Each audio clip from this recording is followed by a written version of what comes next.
कहानी शुरू होती है एक गांव से। नाम था तमसपुर। इस गांव के पीछे एक 100 साल पुराना मंदिर था जो अब कई सालों से बंद पड़ा था। गांव वालों का कहना था हर रात उस मंदिर से एक रहस्यमयी गाना बजता है। वो गाना जैसे हवा में तैरता हुआ पूरे गांव में गूंजता है और जो भी उसे ध्यान से सुनता वो जैसे किसी जादुई शक्ति के वश में आ जाता और फिर अगली सुबह उसकी लाश मंदिर के बाहर पाई जाती। इसी गाँव से कुछ दूरी पर एक मिट्टी का छोटा सा घर था जहाँ रहते थे दो भाई, ज्ञान भाई और राइस्टार।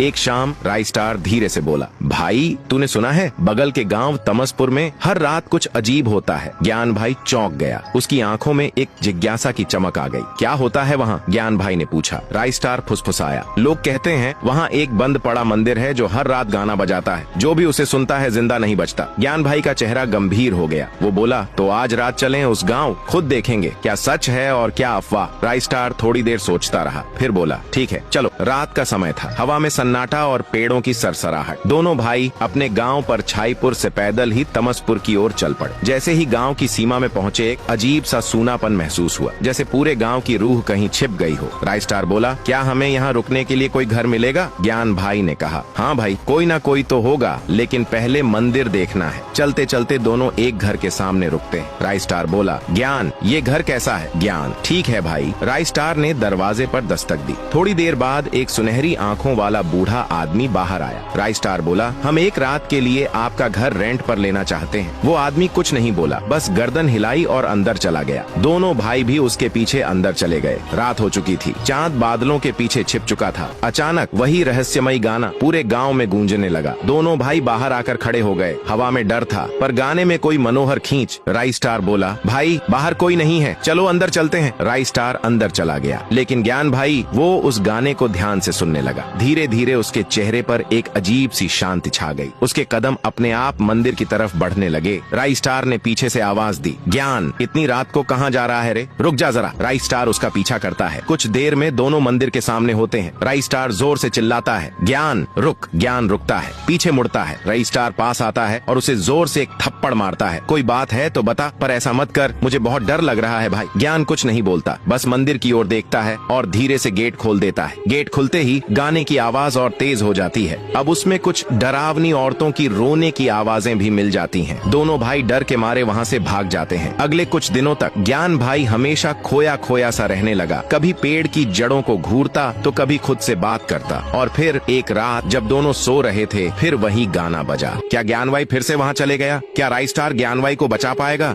जब खुद भी उस मंदिर की बेहद चढ़ जाएगा? पार्ट 2 के लिए कमेंट करें।